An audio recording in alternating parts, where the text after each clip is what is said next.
Olá pessoal, João Dória desistiu de desistir. Ele havia anunciado sua candidatura à presidência da República, e isso pelo PSDB, né? Houve a prévia, ele foi vencedor, apesar das muitas denúncias de irregularidades nessas prévias, e quando foi no dia 31 de março, que era a data limite, ele anunciou que, para alguns interlocutores, que não iria renunciar ao governo para disputar a presidência da República. Mais tarde, depois de uma longa conversa com o governador, vice-governador que assumiu o governo, ele recuou. Ele disse que a desistência era um plano, era um blefe para ver em que nível andava a sua popularidade, imagine você. Apesar de toda a movimentação que ele tem feito, ele não conseguiu passar ainda de 1% da preferência do eleitorado, 1% apenas. Mesmo assim, ele quis fazer uma manobra parecida com aquela que foi feita pelo então presidente da República, Jânio Quadros, em que ele simulou, ou quer dizer, na ideia dele, simulou uma renúncia, para depois anunciar que não era de verdade aquilo que ele estava fazendo. O objetivo, segundo se relatou na época, era sensibilizar a população brasileira, fortalecendo a imagem do Jânio Quadros para que ele pudesse dar um golpe. E o tiro saiu pela culatra, porque quando ele apresentou a carta de renúncia ao parlamento, o parlamento simplesmente tocou para frente, declarou vaga à presidência da República e empossou o presidente da Câmara, Ranieri Mazzilli, em 1961, para posteriormente dar posse ao vice-presidente João Goulart. Então o João Dória estava mais ou menos nesse rumo aí, né? De fortalecer junto ao PSDB para que os tucanos realmente viessem a se manifestar em prol da sua candidatura. Eu acho que o tiro dele também saiu pela culatra, não vai gerar resultado positivo nenhum para suas pretensões como pré-candidato à presidência da República. No meu ponto de vista, o Eduardo Leite, que é o candidato lá, que é o ex-governador também do Rio Grande do Sul, ele renunciou também, seria muito mais viável. Interessante, o PT inaugurou o seu diretório aqui perto de casa, praticamente na esquina da minha casa. Deve ser algum tipo de marcação, né? Tirar aqui essa indumentária e falar um pouquinho mais sobre política nacional, tá? O ex-juiz Sérgio Moro, ele está discutindo a possibilidade agora de ser candidato a deputado federal por São Paulo. Ele anuncia que não é que tenha desistido da campanha à presidência da República. Aliás, ninguém desistiu. Dória não desistiu, Eduardo Leite não desistiu, o próprio Moro não desistiu. O que eles estariam era discutindo a perspectiva a partir do que eles chamam de centro democrático, que são essas forças políticas aí que se reúnem entre as candidaturas do presidente Jair Bolsonaro e do presidiário temporariamente em liberdade Luiz Inácio Lula da Silva, que eles chamam de candidatura dos extremos, ou candidaturas extremistas. Então, o Moro poderá ser candidato a deputado federal pelo estado de São Paulo, mas poderá também ser candidato à presidência da República, bastando que daqui a 2 meses, em junho ou julho, após uma nova rodada de pesquisas, ele apareça melhor nas intenções de voto da população brasileira. A mesma coisa se pode afirmar em relação a Eduardo Leite e Simone Tebet, que é senadora pelo Mato Grosso do Sul, do MDB. O interessante é que o Dória, não existe essa perspectiva, né? O Dória já colocou que sim, vai ser candidato à presidência da República e acabou-se a conversa. Então, de todo esse chamado centro democrático, você poderá ter uma candidatura entre esses 3 nomes que eu citei, né? O Moro, o Eduardo Leite e a Simone Tebet, e uma outra candidatura do João Dória concorrendo com esses aí, e concorrendo também com o presidente da República, candidato à reeleição, e com o Lula, que é o presidiário temporariamente em liberdade. Nesse vídeo eu quero falar também sobre o que está acontecendo com o youtuber Gabriel Monteiro. Ele é ex-policial militar, saiu da polícia militar por vontade própria, porque se elegeu vereador no Rio de Janeiro, na capital, né, fluminense, e diante dessa situação ele não poderia continuar, ele não tinha o tempo de serviço suficiente na polícia para uma licença ou para um afastamento temporário. Então ele teve que renunciar ao seu emprego de policial militar para o exercício do mandato de vereador. Um exercício, aliás, bastante profícuo, onde ele faz muitas denúncias de irregularidades e sobremaneira na área de saúde, e agora fez uma denúncia gravíssima sobre a questão dos reboques, né? Aquela questão dos estacionamentos irregulares, e que é uma máfia que ele inclusive denomina como máfia. E como toda máfia, não poderia deixar de haver essa reação contra ele. A máfia, quando reage, eu mesmo sou um exemplo disso, né?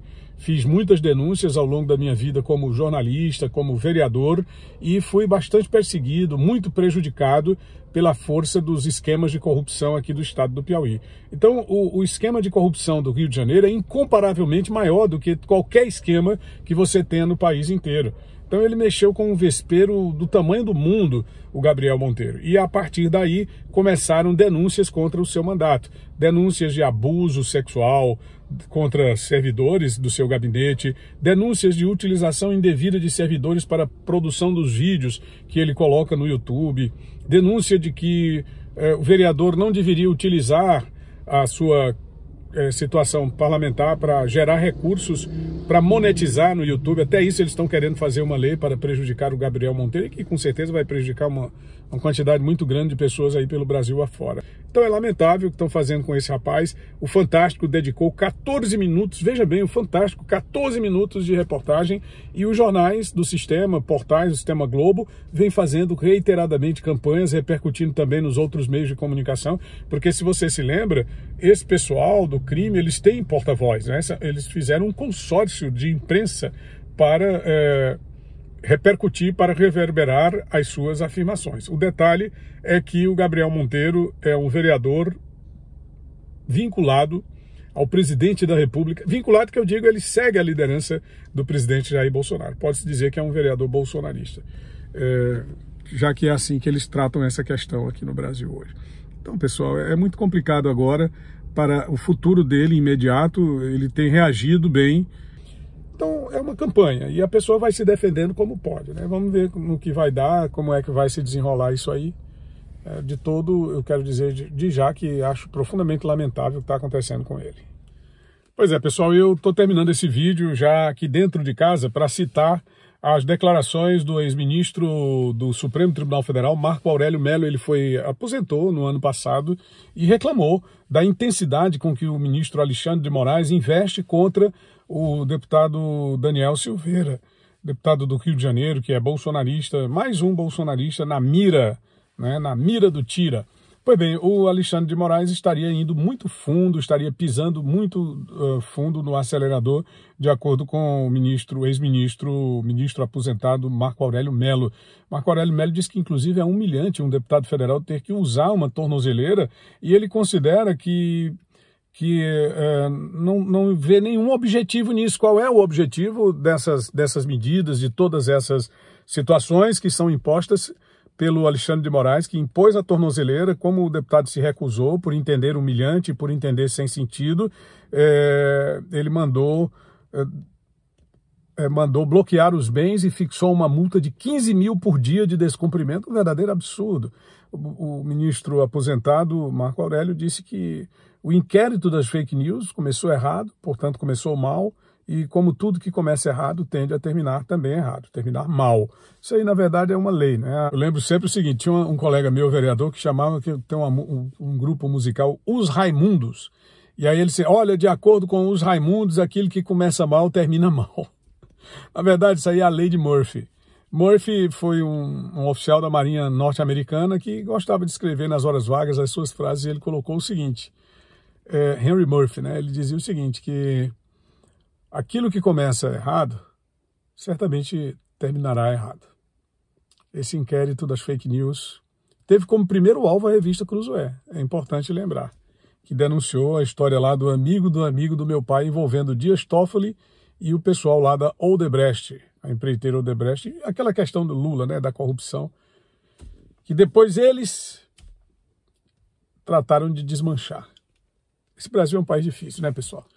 A deputada Carla Zambelli chorou na tribuna da Câmara Federal nesta quinta-feira, quando ela pediu simplesmente que o presidente do Senado, o Rodrigo Pacheco, que é de Minas Gerais, que ele coloque em votação os inúmeros pedidos de impeachment contra ministros do Supremo Tribunal Federal e principalmente contra os abusos praticados, segundo ela, pelo ministro Alexandre de Moraes, contra o deputado Daniel Silveira e contra outras pessoas. Tem aí o caso do PTB, né, do presidente do PTB, foi afastado, o Roberto Jefferson, que é um cara que não tem nada a ver, mas se está errado, de acordo aí com a análise dos juristas, está errado, não pode persistir. Não é a pessoa, é o cumprimento da lei, é a segurança jurídica do Brasil. Então por que o Rodrigo Pacheco não pauta? Qual é o problema em pautar a investigação? Não quer dizer que o cara vai ser condenado, não. O impeachment, ele começa com um pedido e depois ele vai ter um processo de investigação onde todo mundo vai ser ouvido. É diferente do que está sendo feito pelo Supremo Tribunal Federal, em que é tudo feito por um único ministro, uma coisa unilateral, sem que a lei seja cumprida, a própria lei aí da imunidade parlamentar, pessoal. Mas é isso. Se você gostou desse vídeo, deixe seu gostei, se inscreve no nosso canal e ative as notificações para receber informações toda vez que eu publicar um vídeo novo. Tony Rodrigues, Além da Notícia.